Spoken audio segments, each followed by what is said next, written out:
I'm Todd Bookspan, and welcome to your neighborhood real estate show. The hyperlocal real estate show where real estate professionals talk about the neighborhood you live in or the neighborhood you want to live in.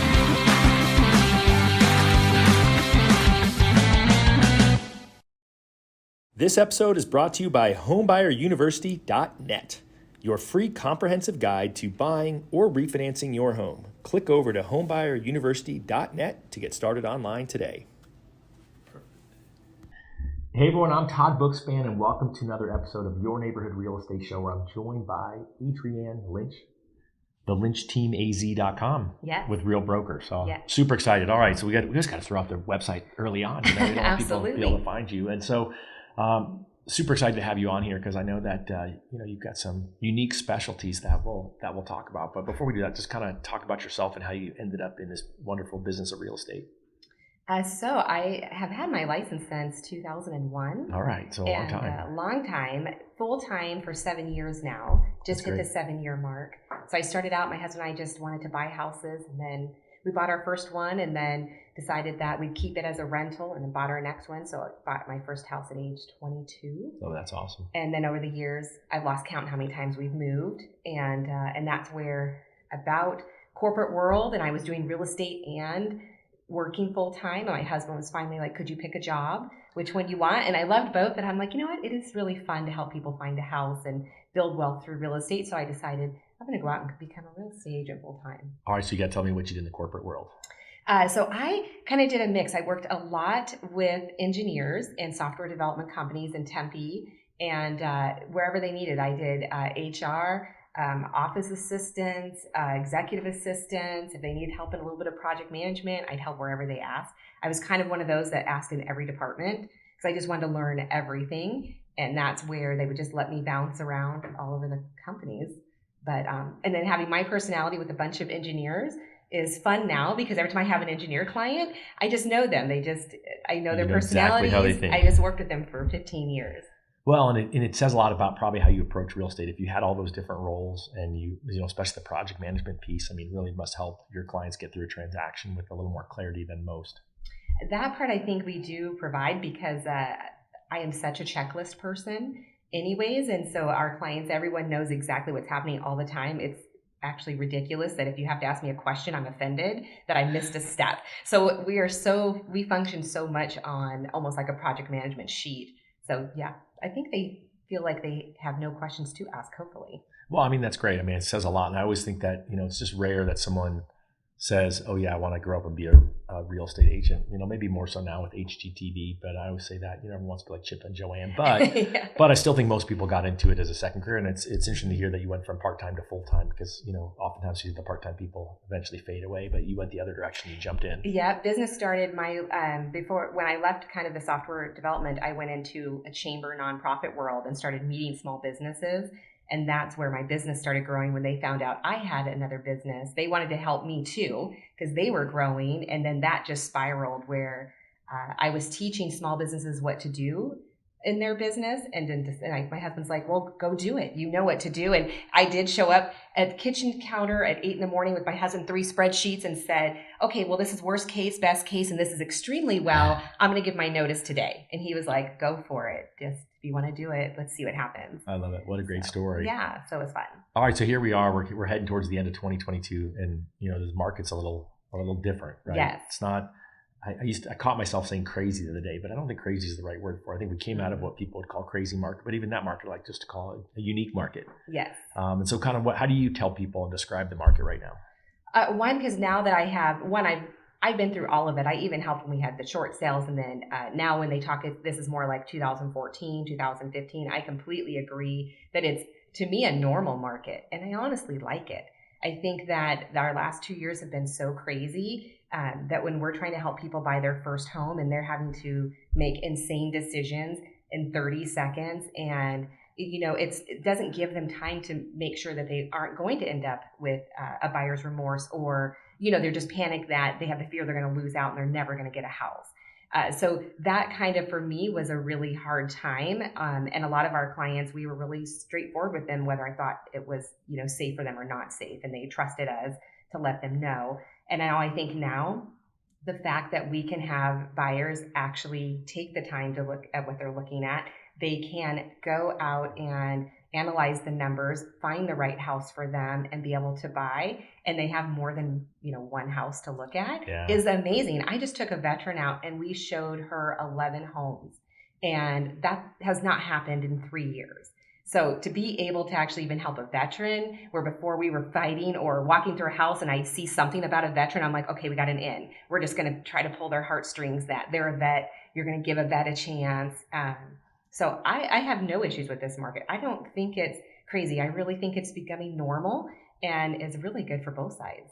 Yeah, let me interject for clients who are wondering, why wouldn't a vet be able to get a loan, or be able to get the house? Is because we know a lot of listing agents are scared of VA home loans, right? They're zero down, so people think they're not well qualified, even though they can put money down. And actually, so they're some of the best qualified buyers that we see. And then the appraiser comes in and like flips the light switches and does stuff that a conventional Fannie Mae, Freddie Mac back loan, home buyer won't. So in a market that's crazy, someone was less.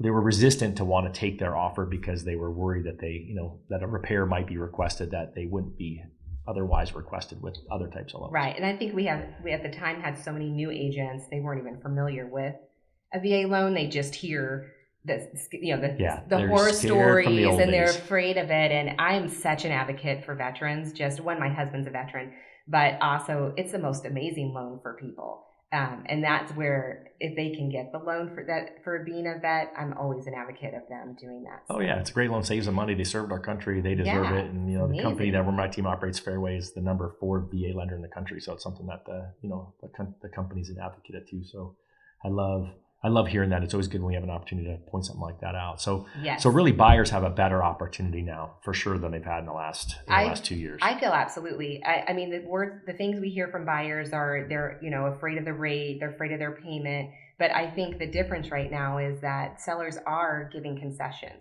We have different ways of explaining how to help their payment. So before, years ago, we didn't pay rates down. We would just pay closing cost fees. And so now I think that buyers, when they give us that negativity or that, kind of defensive way, they don't want to, or they're nervous, we have now, well, do you want to have your closing cost fees? Do you want to help buy a rate down? Let's talk about what that payment would be for you. And that, I think, for buyers now is opening their eyes that there's more options for them, not only on the house, but then they can figure out that, I can't afford this. I'm paying $2,300, $2,600 a month in rent. This could be an option for me now. Yeah, I think that's a big key. It's the education side of it, which obviously you're a big proponent of, is helping people understand what the options are. And then also, rising rents have been crazy. I mean, that's really, I just saw something this morning that showed, I think Phoenix was number 2 or 3 in the country for increase in rents over the past year. Yeah. And I think it's going to continue. Even apartment complexes, we did a survey out just in Gilbert, and the rents were between $2,300 and $3,100 a month for an apartment. And that just blows my mind, because yes, when you think about a house payment might be $2,800, $3,000, in my mind, I'm like, well, I'd rather pay that than someone tell me I can't have this dog, or, I'm limited to one dog that weighs 35 pounds. And what if I wanted to rescue, some German Shepherd or whatever? So I just like that they now have the option that we can make it work for them. Yeah, I love that. I always say I want to be able to have my kids be able to paint the bedroom any color they want to. And my mother always said, I don't like anyone to tell me what to do. So that's why I've never been a renter. I think I rented from 18 to age maybe 20, 21. And I was like, yeah, no, this doesn't work for me. Yeah, it's overrated. That's for sure. So let's flip sides to the listing side then. So obviously it's a different market than for someone selling a house, because before they would be like, hey, I'm going to get you 25 offers in 15 seconds. And now it's going to take a little bit longer. And you just mentioned they might have to give concessions. So what does that conversation look like? So right now, a lot of the conversations with those, we have a lot of fear of sellers, like, I'm losing money. And I just have the conversation that they're not losing money, that it's so unusual. It's never happened in 1 year that your house went up 28%. So, we're kind of playing with a little bit of play money is how I explain it to them. And a lot of them who have owned homes for years understand it. So they have a little more of a reality and expectation to understand, like, okay, well, let's try for this, but I understand if the market's going down, I might end up here. So I tend to give a range of what I think is happening and what we're seeing with the trends every month, so that if we have to have the conversation of concessions or we have to lower a price, it's not a shock to them. They know what's happening in the market. The ones that might be their first home, they've owned it 2 years and, they've made 2, 3, 400,000. Right. To them, it is a little more of a shock of explaining what's happened over the last 20 years in housing and explaining the numbers to them. And I feel like they too are starting to understand and make a decision. I have no issue when I go in, if you give me the numbers and you think, well, the market's going down and then I might want to rent and, sell now. But if it's not necessary, you're just panicking, then we'll have that conversation that maybe it's fine to stay in the house. You have a low rate, you're okay. And sometimes it's just them needing a little bit of therapy to talk about that it's okay. And then talk about the history of homes and how it ebbs and flows. And it's just one of their investments. And that part I think is key. I always talk about it being an investment. And that part, we get away from the personal piece of it, is that most people have bought a house, one, they want a home, but it's also their biggest asset and their investment. And then let's talk those numbers and what does it look like?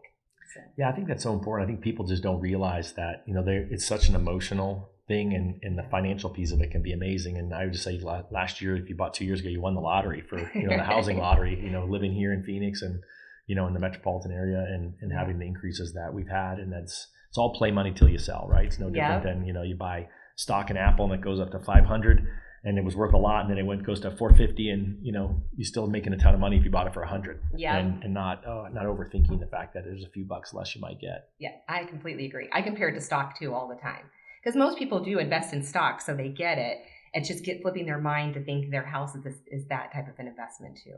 Well, and when you talk about it from investment, like I love the fact that you took your first house and turned it into a rental, because I tend to find that when you look at a client's financial situation, I know that you're a big proponent of helping people financially, which is great, is that the ones who have the most money are the ones who actually manage their housing situation the best. I mean, I've got clients who've got big 401ks, but that's not all my clients. A lot of my clients just have a few bucks in the bank and they don't really have much. But when you look at their net worth, it's in that real estate that they have in that home equity, which is great. Yeah. I always tell clients it's their secret savings account, because it's the one thing unless you're selling or you're pulling money out, that money can't be touched, but it's growing. Where if it was in your bank account, most of the time you're going to accidentally spend that or something happens. Yep. So having that investment, that to me is every time we would purchase a house, that would be an investment. And then if we decided to sell it and buy another house, we were investing that money into another investment. So it just became part of our financial portfolio. Well, and even in a flat market, you've got a loan that's amortizing, so you're paying principal and interest every month. So yes, as you pay the principal down, you're increasing the equity even in a flat market. Right. And I think people just forget about that. Yeah, I completely agree. And the longer you have it, the more you're putting down each month. Right. The first few months, it's like, wait, how much interest did I pay? It's just a very little bit. But I just love that. I mean, that's the beauty of the way that the mortgage is designed. Yeah, I agree. All right. So one of the things I think that's also really cool is you work with a lot of seniors, helping people transition, and having helped family do that. Talk about that. What does that look like, and how are you guys helping people? So we have a passion here for seniors, and seniors are the one that tend to get taken advantage of. Mm-hmm. And so we just started getting involved where we were noticing the need that seniors were needing to move to assisted living facilities, but they were afraid not to move to the facility, but they were so overwhelmed with their current home. They a lot of times have a lot of hoarding because they just don't get rid of things, or they don't have the ability. They've lived a long time in that house, especially some of ours that have lived there 40, 50 years in a house. They've accumulated things over the years. Sometimes they have not kept up the maintenance of the home, and their kids don't even know that, because a lot of children live in other states and their parents sound great on the phone. But their parents don't want to tell them that the roof's been leaking. They have one bathroom's not working. We had a client that she had not used her master bathroom in 3 years, using a half bath because she locked herself out of it and couldn't get into it, but didn't want to tell anyone. And so there are a lot of times of fear with seniors. So we started getting involved where we will go in and just help them, whether it's we work with a great team that can help them move to assisted living, or do they need in-home care? And then we have handymen, landscapers, whatever they need, we'll get their house back to safety for them. And then if it is, they need to sell that so they have the funds to live in assisted living, then we'll help them and their family through the whole process. So it just became a passion project We wanted to help the seniors and whatever they needed. And I love it. A lot of them call me their granddaughter, and they'll call me and they'll ask questions. I'm like, could you just call your kids first though? Because I don't want to get in trouble. But they, over the years, and when COVID hit, we were delivering groceries. We were stopping by to make sure they were okay because we knew it wasn't safe for them to go out.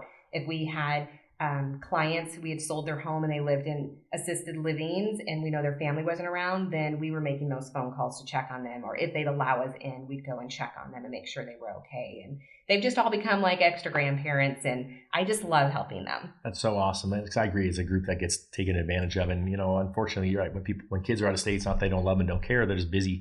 And it's hard to jump in and fill that role. Yeah. And when your parents telling you everything's fine and good and they just haven't told you what's happening. They don't want to borrow $7,000 to fix a roof. Yeah, they're overwhelmed with it. They just don't want to say things. Yeah.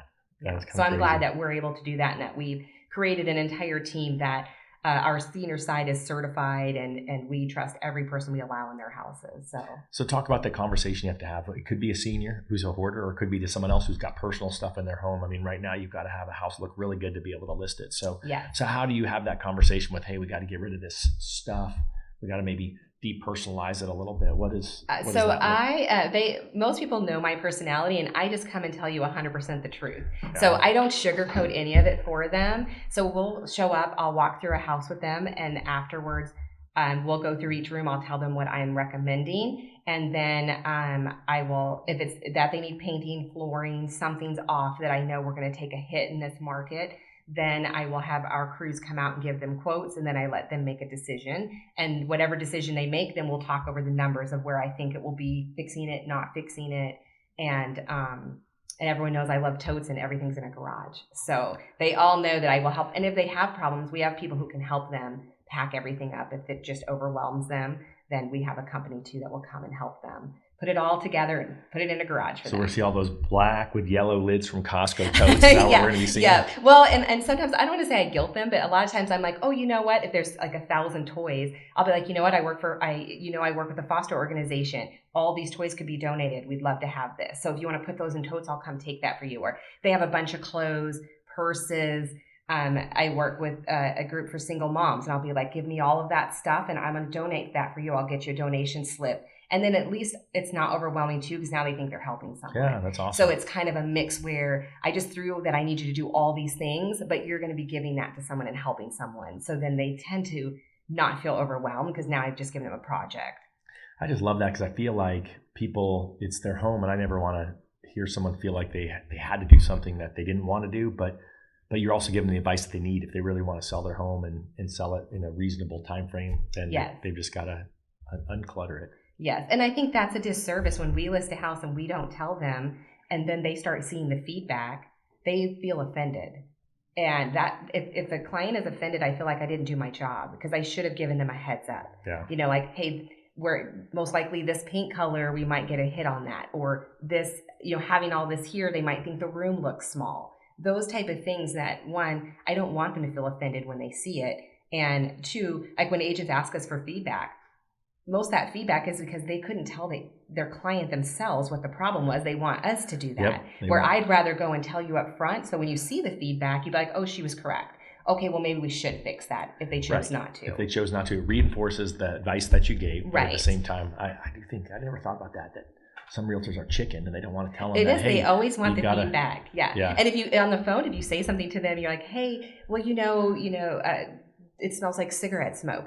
They're like, oh, could you put that in the notes? That to me is a clue. I'm like, hey, just tell them it smells like cigarette smoke. Offer this company. Here's a smoke-free company. Let's get this cleaned up real quick. Yeah, or maybe that neon orange in the bedroom isn't what everyone else is thinking about. Yeah. So I know you live in the Southeast Valley. So help, besides, other than the obvious that it's southeast of the airport. So someone flies into Sky Harbor, they're going to head east, and they're going to head a little bit south, and they're going to be there's lots of areas there, but one of the ones I know you love is Queen Creek. But I know you say anywhere in the Southeast Valley, or actually anywhere in the valley, you'll help people. But let's talk about Queen Creek for a minute. So I know you live in Queen Creek, so why Queen Creek? So I love Queen Creek. It's just a little unique because it's still a small up and coming community. It is the 10th largest in the U.S. because the last 2 years, everyone has found out the secret of Queen Creek. I didn't know it was that big. Yeah, so everyone is moving out there. All of the businesses are starting to move out there. Large manufacturing's coming. So for me, the original reason why is, one, the housing. A lot of the homes have larger lots. They everyone out there loves their toys. It just was a fun community to be in. But now, because there's so much development coming, I don't think sometimes I need to leave a 2-mile radius that I have every restaurant, shopping I need, and then I can drive 10 minutes and I can hike the Santan Mountain. So it's just like everything's right there. Yeah, I mean, I just love that because you drive. I mean, my kids are older now, but they love Schnepp Farms out there, right? So we go out there for Halloween and do all the cool stuff that they have there, and then out there in the summer picking peaches and other stuff, and the olive mill across the street.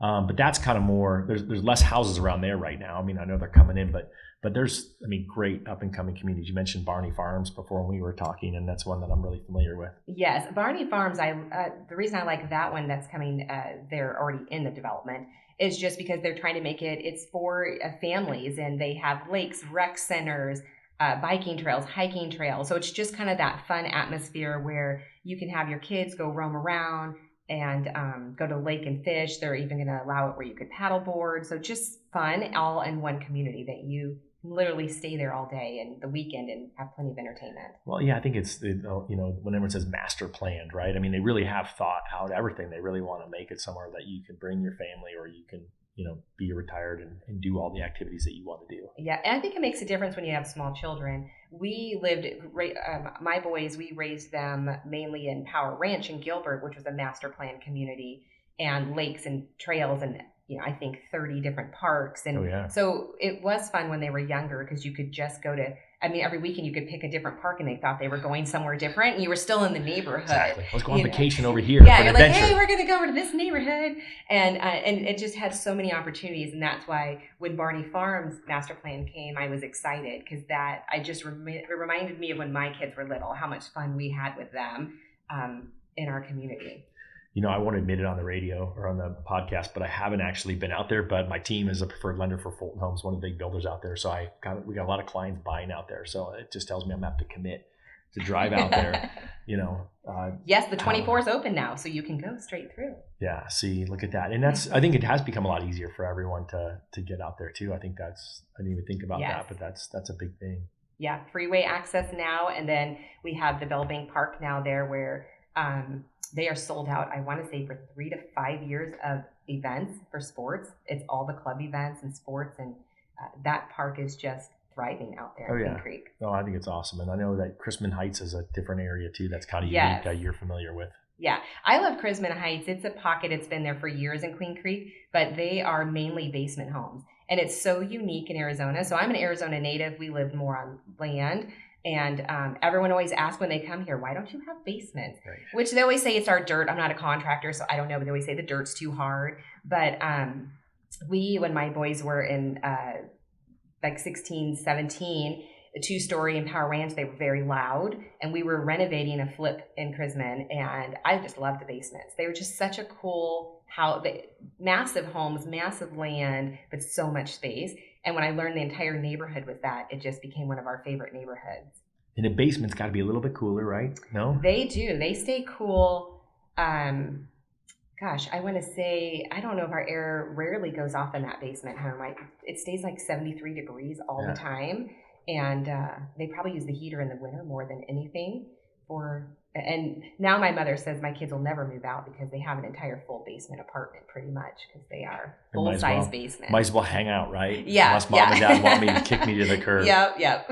Yeah, I have heard the hard ground thing. I think it varies, but we grew up on that Phoenix Mountain Preserve, and I just remember my next door neighbors getting a jacuzzi and them having to use dynamite to blast it out because it was rock. But that made sense because we were right there. But I do hear that in other communities where I'm like, is it really that hard to rock? But I know, that's what I always wonder too, but that's what we always hear is why you pay so much to have one on a new build is because of the ground. Well, it's extra digging no matter what. So I figure that makes sense. Yeah.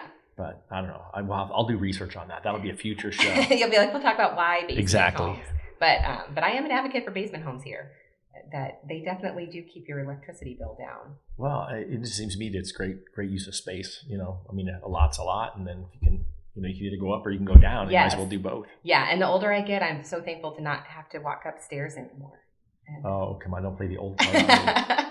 I like that. All right, so anywhere else or anything else Southeast Valley that you want to talk about? Really on the Southeast Valley, I think people do not give, I would say Florence a chance. People think Florence is so far out there, but now that Queen Creek and Santan are developed and all of their shopping and restaurants, that a lot of our first-time home buyers have been opening their eyes to Florence. And so we've really been selling quite a bit out there, just showing people that you can own a home. Yes, you have a little more of a commute, but depending on where you're at in Florence, it's literally 2 miles from Santan, and there's full subdivision. Yeah, there's everything's there. So it's just kind of a fun thing now to show our home buyers that there is affordability. When people think of, Gilbert, Queen Creek, they think they can't afford it, but we do have the outskirts that have so many options. And we've been doing it. There's less now, but we did some USDA financing out there. So people think USDA like the meat, but USDA is a government-backed program with zero down and lower mortgage insurance than FHA and others. So it's a great opportunity for someone who's got limited money and who can commute reasonably to wherever it is they want to work. I agree, and that one's better than a zero down program. Because that USDA, and we have a lot of that even in Coolidge, that whole area out there qualifies Coolidge is great too. It. Yeah, I mean, I think that's it. Most people don't even hear about it. They've never heard of what's that? And like, I heard a cow might be USDA, but it's actually a good mortgage to look into as well. Yeah, I agree. All right, so one of the things that we talked about before, and we might as well because we've got a couple minutes, is we talked about people making poor decisions financially right before they close on their property. Yes. And I was telling the sad story, and it wasn't a poor decision, but we've got a client who's under contract and just lost their job, and that's a sad one. Mm-hmm. But we were talking about clients that were going out and spending money. So let's talk do's and don'ts before you buy a home. Yes. So we always tell our clients that they are not allowed to touch a credit card, use their credit card, or buy any large purchases, and especially no car. Those are our top 3. Yes. We tell them all the time. I think those are great. It's great advice because, in our world, like I said, we do a lot of new construction financing too. And those might take 6 to now 12 months for everybody to build. People are like, but I have to buy a car. My lease is up. And we've definitely had some clients who've done, not only they've gone out and bought new cars, some are like, well, I'll just buy one with the same payment. All right, perfect. So I just say, call your mortgage lender first off. But we have people buy more expensive cars. I always joke, if there's $1,000 payment, it's probably a Tesla. That people have. It's crazy what people have for car payments. And yes, you're right. No credit increase, no new credit. Don't stop paying your credit. Don't charge up your credit. Yes. Yeah. The stop making payments. We definitely make sure. We always tell them nothing that would make your credit jump. That's a big part because we're always trying to explain to them, like if they add a charge or they forget to pay something, and we don't want their credit to be messed up right before we're closing out a house. Exactly. And then don't change jobs without asking your mortgage loan officer if your new job's okay. Because the person who lost her job, her boss has found her a new job already. He sold his company, but it's contract work. So she has no history of contract work to use that income. And so she's got a backup offer. That's a hourly job. So that would be good. Then we can use hourly. But you don't have to have 2 years history too. That's one of the other interesting things. People all the time think they have to be the same job for 2 years. You just have to have 2 years of work history. And COVID, you're allowed to have gaps. So we should throw that out there too. Oh, we don't want to scare everybody today. No, that is good to know. This isn't scare you out of your neighborhood real estate show. Yeah, but making sure people pay attention. I would say our other thing we try to tell people is we work with a lot of entrepreneurs is making sure they understand what their taxes say when they're turning them in, that when they're planning to buy a house, we like to make sure that they know exactly what the lenders told them, that everything looks great, or if they've got to. That's an interesting one, right? Self-employed. It's one of the niches that my business partner has, and it's interesting because he's got a financial advisor who works with entrepreneurs with large net worths, and it's amazing that some of them have so much cash flow through, but then they're legally allowed to write off a lot of their income, and so people are always shocked by that. Yep. So great advice as well. Yeah, we like to make sure they understand before we're out showing them an amazing house. Well, and that's what I love. I mean, with you knowing having your background pre-full-time real estate, plus the fact that you counsel people now on their finances, I think is just really kind of a 1-2 punch. I think people deserve great advice, and I love that you're giving it. Yeah, I hope I know how I built my wealth, and I know it all came from real estate, and that's why I want to share it back with people. And that when they understand it and they get it, then I just feel like their world changes. And that's my goal in life.